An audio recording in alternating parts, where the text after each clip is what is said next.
Hello and welcome back to Fisherman's Young Bloggers. Today we're really excited because our local MP Andrew Stephenson is coming in to talk about CAFOD's new campaign, One Climate, One World. Hopefully we'll be able to ask him a lot of questions and learn a lot of new things. This is Hollis, Maisie and Hannah, and we are CAFOD's Young Bloggers. We would like to thank you for coming and also for everyone else to come. Maisie will now talk to you a little bit about what CAFOD is. So we don't know how much you know about CAFOD, but at our school it's one of our chosen charities that we support, and it stands for Catholic Agency for Overseas Development, and it looks to improve the lives of the most vulnerable throughout the world. CAFOD's new campaign is One Climate, One World, and we are looking at tackling extreme poverty caused by the effects of climate change. We've chosen to support this campaign to encourage more young people to engage in this ever-growing issue, as not only will it affect those overseas, it will affect our community too. So it's great to have you here, especially to the run-up of the general elections and the United Nations Climate Conference in Paris. So we're here to encourage you to support the action too. So we'd like to ask you some questions, if that's okay. That's fine.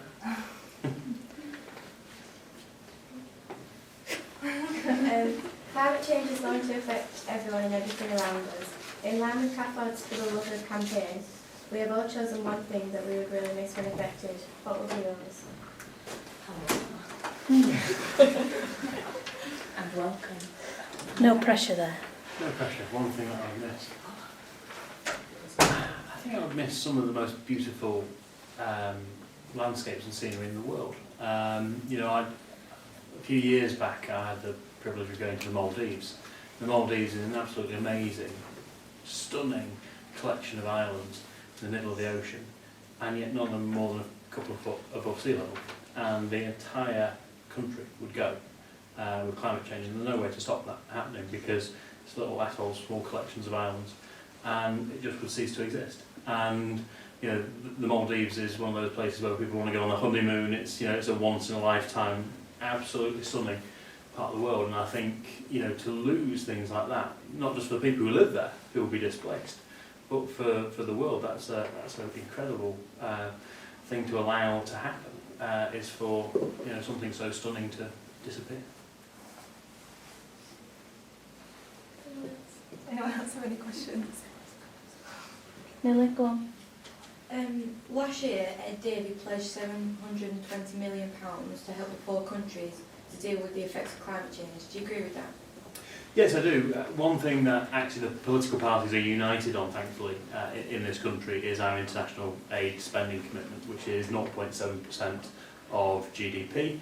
This year that will work out about £12 billion that we're giving to the poorest countries in the world to help them. Not all of that will be spent on climate change, some of it will be spent on education projects, health projects, but I think around about 3.8 billion is going to be spent on directly looking at climate change issues, helping countries mitigate the effects of climate change, but also how we can ensure that they are seeing green growth and how they are not becoming polluters themselves. I went to a UN conference in Bangladesh 2 years ago, and again Bangladesh is one of those countries that will be most adversely affected by climate change. It's got some of the poorest people in the world in it, but also the country is not very far above sea level.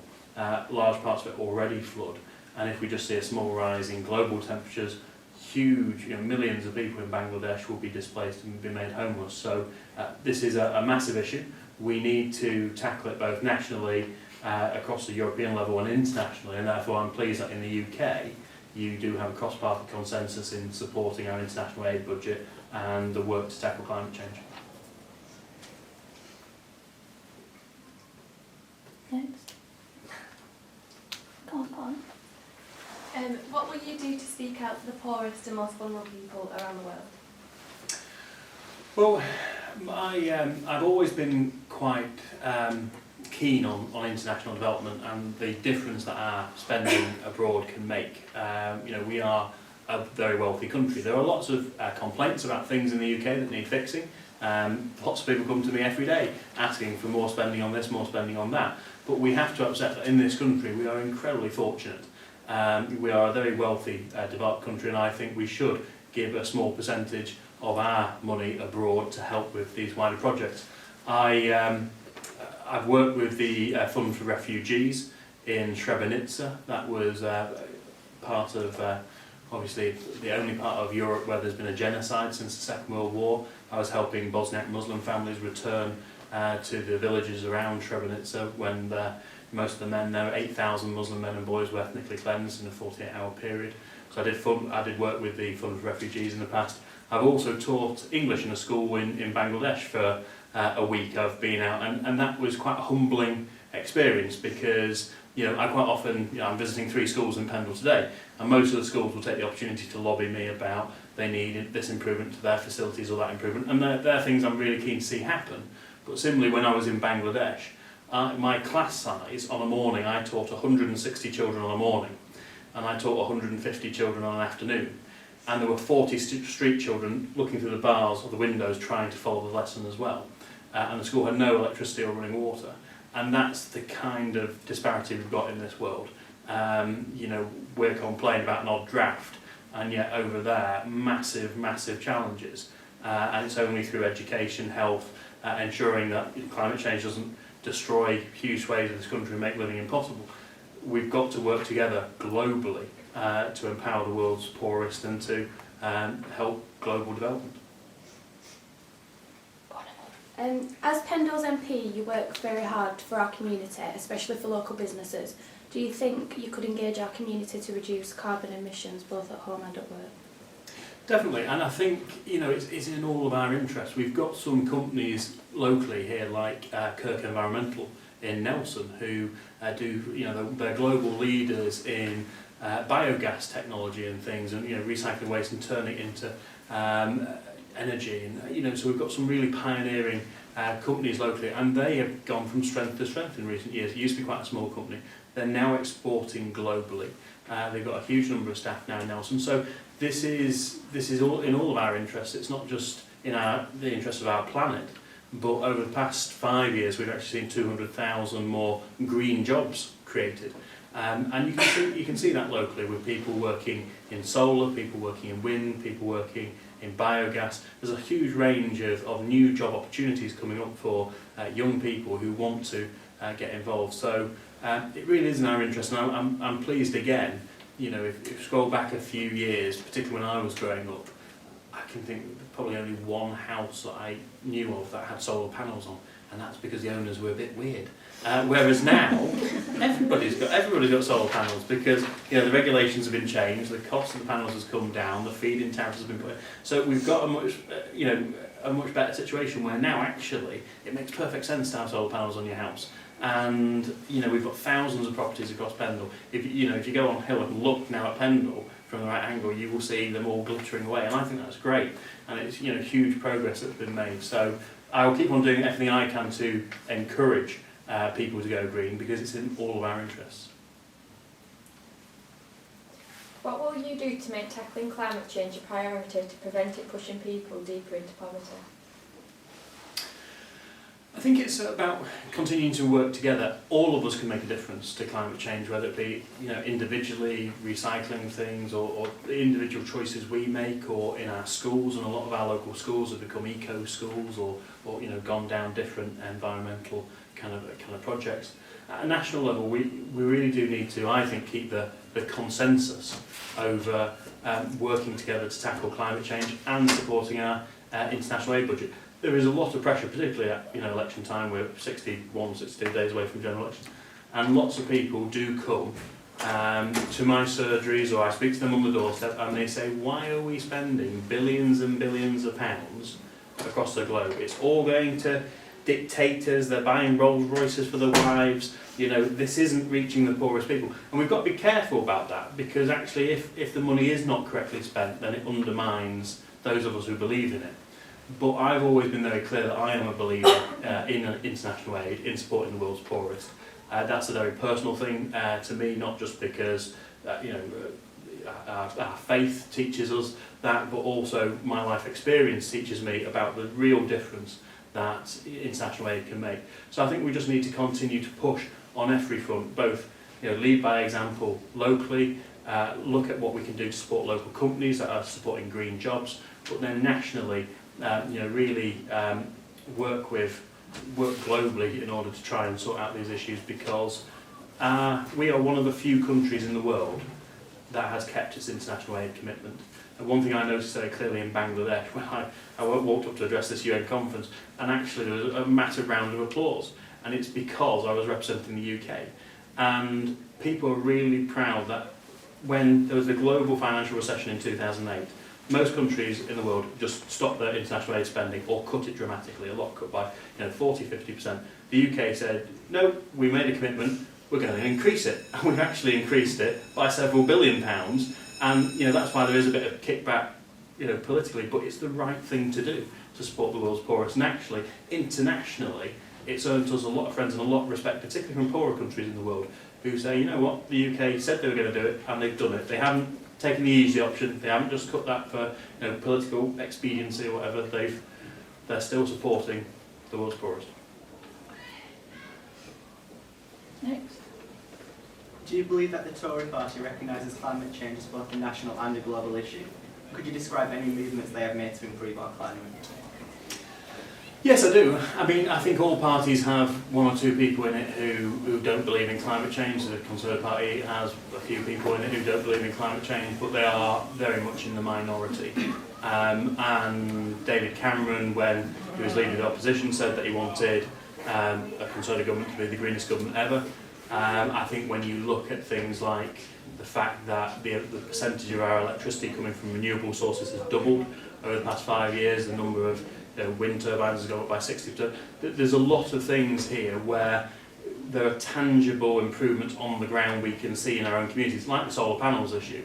There's these very tangible things, in addition to, yes, the big international agreements that have been made to reduce carbon emissions across the European Union. Of course, we've all got to prepare and get ready for the next big conference in December in Paris. That's really, really important, but there have been some really good agreements already signed at a European level and other levels by this government in order to try and make the world a greener place. We've also, one thing I particularly like, because I helped plant a few of them, as a government we've planted 1 million trees across the country, and that's the first tree planting scheme we've actually had in this country since the 1970s. And it's small things like that, but it's a combination of things. We're introducing a plastic bag tax, 5p a carry bag. There are those kind of things in addition to the much bigger things, and I think it's a combination, but I think this government has been good. It's been difficult, challenging times. We have had constrained financial resources, but I think we've been good at balancing the needs to support the environment, support the world's poorest, and also get our economy moving again, which is important for everyone. Next one. Yeah. Go on, go on.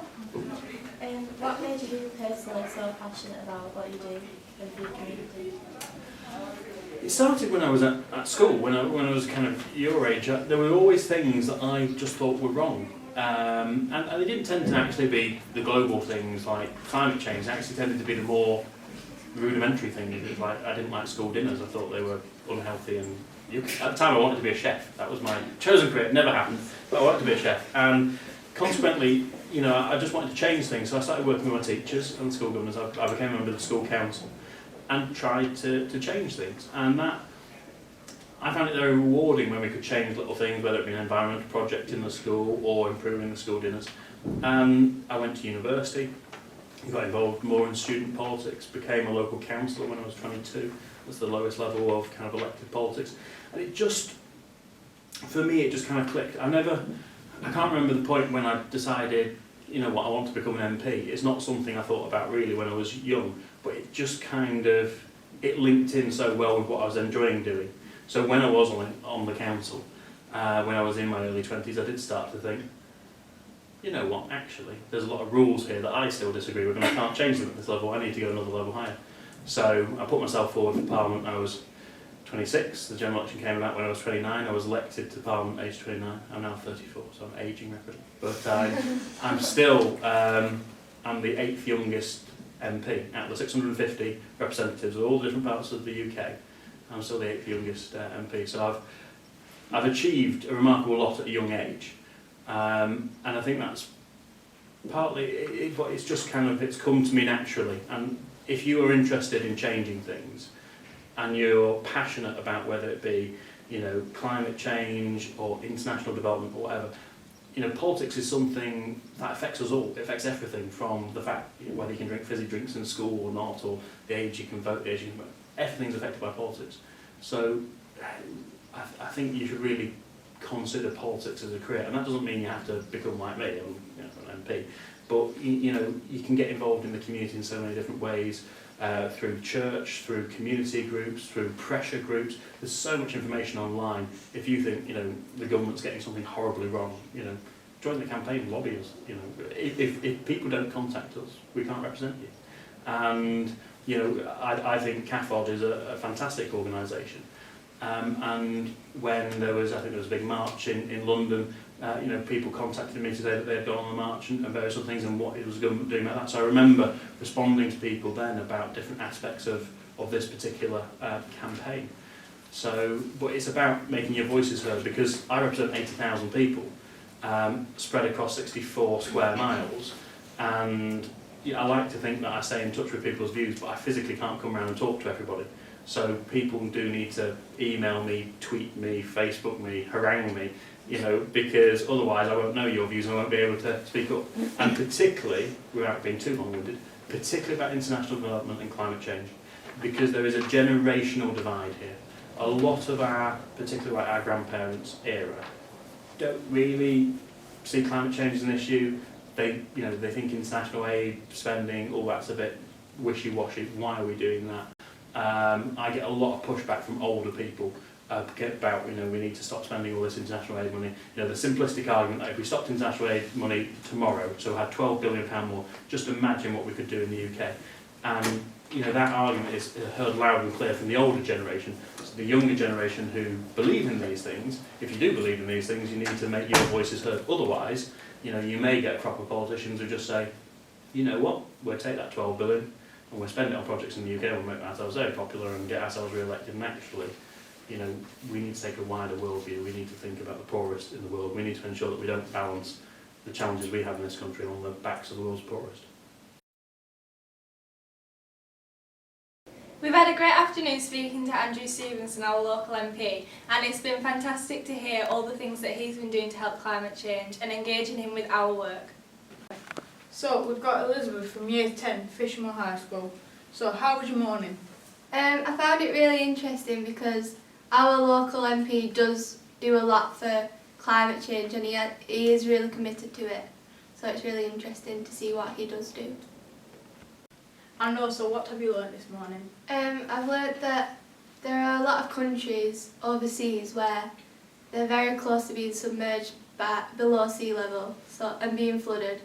So it's important that we do something about it for the people that live there and for the people who like to visit it. On behalf of Fishermill and CAFOD, we personally like to thank Andrew Stephenson for coming in today. It's been a great day. Thank you guys!